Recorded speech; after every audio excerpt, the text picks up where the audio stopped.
Up here is Eli Manning, Dan Marino. ہیلی ماس کی دنیا میں رنگوں کی خاص اہمیت ہے. انہوں نے بچپن میں رنگوں سے کھیلنا شروع کیا. And how was that experience? It was awesome. I got to meet all sorts of famous people. And اور آج بھی وہ اپنی زندگی کے بہت سے رنگوں سے اپنے ارد گرد کی دنیا بہتر بنانے کی کوشش کر رہی ہیں. بچپن میں ہیلی دوسرے بچوں سے مختلف تھیں. I didn't start speaking until I was 4. 4 سال کی عمر تک میں بول نہیں سکتی تھی، لیکن میں 100 ٹکڑوں والے پزلز مکمل کر لیتی تھی.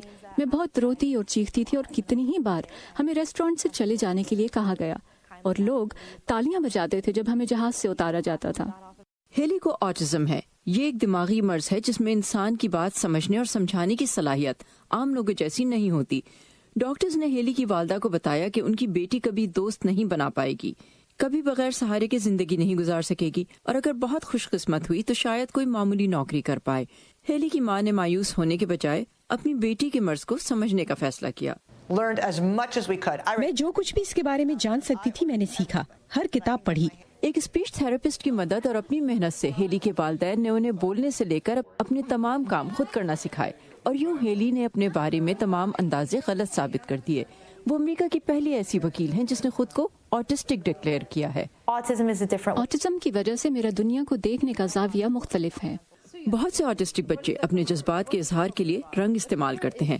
ہیلی کے والدین نے انہیں پرسکون اور خوشگوار ماحول دینے کے لیے اپنا گھر رنگوں سے بھر دیا، اور ہر وہ چیز جو انہیں پریشان کرتی تھی ان کی زندگی سے دور کر دی، اور ان کے لیے کئی مرتبہ اسکول بھی بدلا.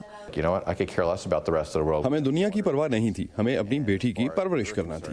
ان قربانیوں کے لیے ہیلی ان کی شکر گزار ہیں. انہوں نے میری حوصلہ افزائی کی کہ میں اپنی بہترین کارکردگی دکھا سکتی ہوں، چاہے میری کارکردگی دوسروں کے معیار سے مختلف ہو.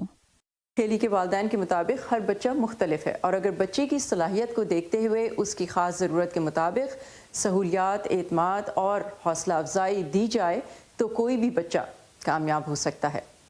ہیلی کے نام کا مطلب ہیرو ہے، اور اپنے نام کی طرح وہ اپنے آرٹ اور پیشے کے ذریعے آٹزم کی آگہی پھیلا رہی ہیں. ہیلی نے آٹزم کا سامنا کرنے والے طالب علموں کے لیے کتابیں لکھی ہیں. وہ اپنی پینٹنگز کے ذریعے آٹزم فاؤنڈیشن کے لیے فنڈز بھی جمع کرتی ہیں.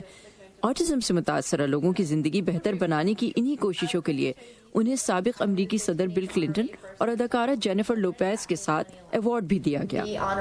صبا Shah Khan, Voice of America, Parkland, Florida.